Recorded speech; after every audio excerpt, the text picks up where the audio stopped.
Incredible.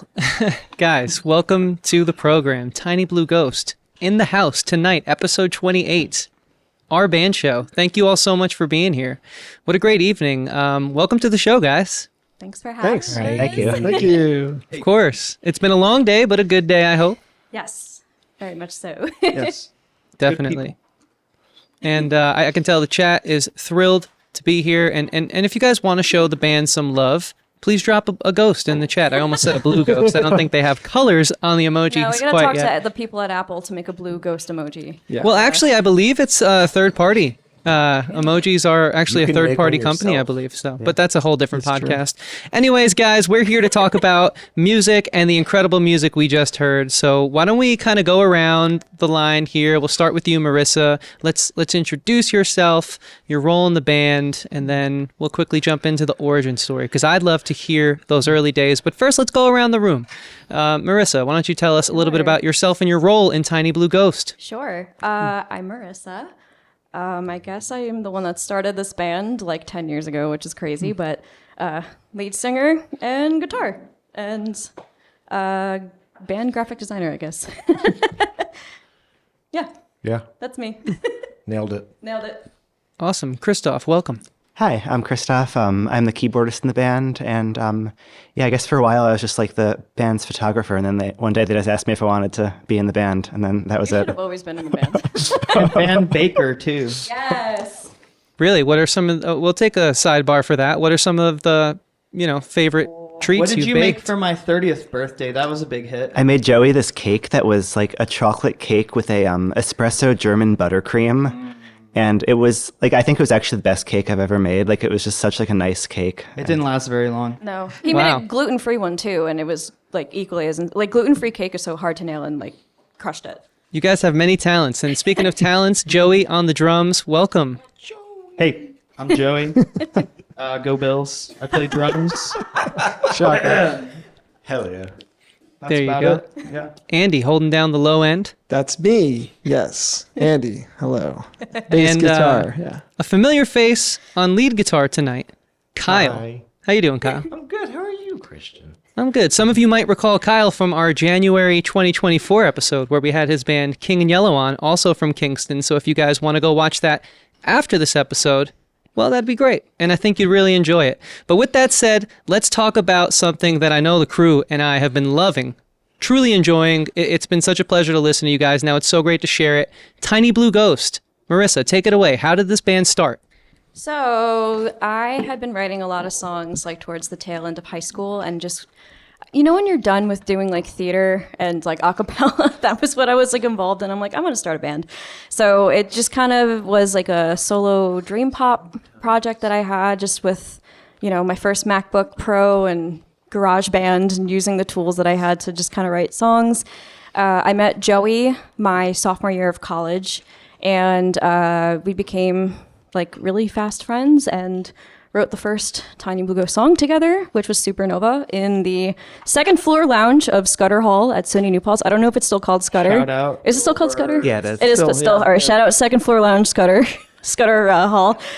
And it's seen many forms over the years, but it just kind of felt like it always wanted to be something bigger. And as the years have gone by, we've had many friends come and go, just, graduate college, people move away. And we just started collecting more people. Now we're up to 5. Yep. And we're all here. That's awesome. So let's move to Joey next, who's been in the band since day one as well. Was it always this arrangement, this instrumentation, or how has that changed over time, if it has? No, actually, at first, I believe I was playing guitar also. Something Or like that. I think I've played like every instrument in this There was a band, cajon at one honestly. point for some reason. Yeah, like, but yeah, I've been playing finds you're the drums cajon. for the longest, but knows it. definitely before that was writing guitar parts with Marissa and playing bass. Like when we were in college, we had a few different drummers and bass players. But yeah, this is Marissa and I have kind of done it for the longest, and it's been kind of our like started off as like a fun It's our child. project, and now we're like doing this. Yeah. Now, who is the next longest member aside from you two? Probably Kyle. I think it's me. Yeah, like late 2018, which is yeah, 7 2018. years. Wow, that's crazy. Wow. Okay, so Kyle, been in the band for 7 years. Yeah. Celebrate. Talk to me about what made you want to join Tiny Blue Ghost, Kyle? I think I did like a solo show with Marissa. And that's where I first met these two, Joey and Marissa. And that was like 2017? Something like that. Because I also did some artwork for Kyle and the Yes. Pity Party. Yeah, you did And I really artwork for loved Pity what you Party. guys sounded like. Like, we just kind of We just started same vibe. playing shows together, and then they were looking for a guitarist. And I was kind of coming out of Pity Party and had a free deficit. time. Yeah, I needed to play guitar somewhere, so I was really excited to join Tiny Blue Ghost because they made fun songs. Nice. That's awesome. And 7 years later, here we are. Here we are. Now, who joined next? Let's keep the chronology going. Andy. That would be Andy. me. Yes. Cool. Andy, when did you join and what were those early days like? It was December 2019. Yep. Played one show in February. It was January. January 10th. January I forgot about 10th. that. Because And we had a then- birthday cake for Kyle that Christoph right. made, Yeah. of Yes. course. That was fantastic. Yeah. Yep. Coming together. I think Yeah. about that cake every night. Yeah. But yeah. It was a so Andy- rainbow sprinkle cake. Andy- Christoph, did Andy you was get next. in the band and then they found out about your baking, or I was just like I was always kind of there, like like I just went to like so many TBG shows, and I photographed a lot of shows, and like I feel like I did like the press photos for I did a bunch of rounds of press photos for TBG, and then at some point in 2021, I guess it was, on our most recent full-length album, like they asked a bunch of friends to like contribute parts to it, and I like added some keyboard parts to a couple songs on that album, and then at some point between then and like now, I joined the band full time and like contributed to writing all of the songs on the last EP and all the stuff we're writing now. That's awesome. And when we were speaking a little bit during our testing throughout the day, you guys were saying that it did start off mostly through the lens of you writing songs, Marissa, but now it's really become a true group effort. Is that correct? Yeah, I would say so. Andy joined like literally right before the pandemic hit. And that was when we were like kind of in like a weird like in between of like, what do we want to do? What's the future? Was that before or after Mendigan came out? That was after. After Mendigan, yeah. Yep. Yeah. And I think That's with, when I started. with Andy joining and like you just being a phenomenal bass player, it was kind of like, let's maybe start, because Joey and I, we were the only ones really writing the parts and just kind of like, hey, here's the part.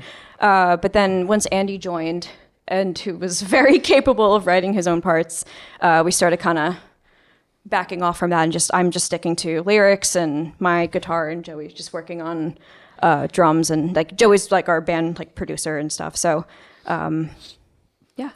That's amazing. It all feels so natural the way it's sort of coalesced to get to the point we're at right now. And I think it shows listening to you guys today.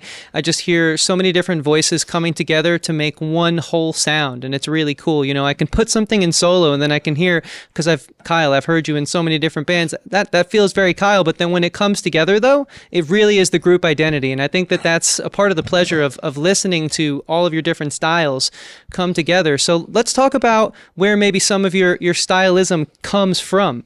Marissa, why don't you start and we'll go around the room. What's one album that really impacted the way you approach making music? Oh man, there's so many, but I have to say Threads by Now. That was like my first tattoo. When I first heard that album in like 2014, it came out in like 2012. I hadn't really heard like that kind of like indie emo, whatever. I was like a pop punk, like mainstream whatever girl in like high Rocker school. chick. Yeah. So I was just kind of starting to expand and like getting really into like Death Cab and stuff like that, The Cure. But I would say Threads by Now because it just sounded different from a lot of things. And to this day, it's an incredible album that holds up and kind of is why we sound the way that we sound. Christoph, what about you? So when I was a kid, one year I got for my birthday a CD player, and I had three albums at first, and they were Sgt. Pepper's Lonely Hearts Club Band by the Beatles. There was an album of Scott Joplin, like piano ragtime music, and then there was Songs and Sounds of the Humpback Whale, which was just a CD of whale sounds. And I think all three of those kind of like came together and kind of contributed to what I play. No, it's comical in a sense, but honestly, some of the phrasing and got some some of hump in the you. solo sounds you choose, I kind of see it. Joey, let's talk about you.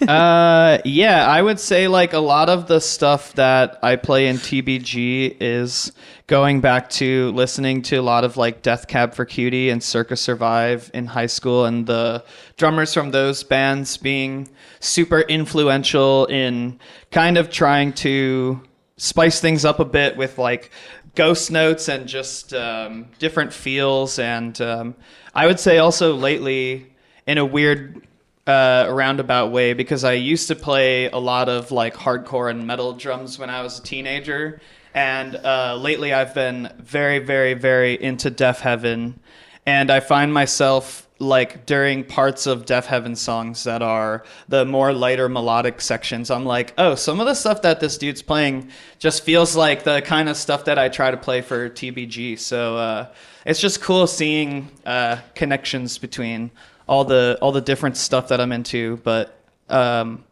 honestly, I've just been listening to a lot of John Prine lately, which has nothing to do with playing drums in this band. Heck yeah. Hey, all great stuff. And I love asking that of the drummers, and I also love asking this question of the bass players, because you guys, of course, have to, your instruments really are the subtleties in most of modern music, and so it's interesting to see what really draws your attention. So, Andy, what was one album that really reapproached the way that you perform music? It's kind of hard because when I was growing up, I played a lot of like ska. Yeah, I listened to a lot of ska. I'm a kid from the 90s, so I was like playing a lot of Less Than Jake growing up. But I'd probably have to say, it's my favorite album of all time. It's The Ugly Organ by Cursive. I think the stuff that Matt McGinn does on there is kind of similar and akin to what I do in terms of the slides and like moving up the neck and playing more leady sort of stuff. Or Colors by Between the Buried and Me. It's a little bit heavier, but it's got a lot of great melodicism to it, so I'd probably pick those two. Great records. And last but not least, Kyle, what about you? I think what really drove it home for me when I was growing up and wanting to play guitar was Broken Social Scene, their self-titled album. I heard it for the first time on like my friend's iPod in the middle of a Stewie's, and it's the most upstate New York thing you can do. Changed my life. I was like, crud, I want to be a guitarist now. I want to make noise with my friends.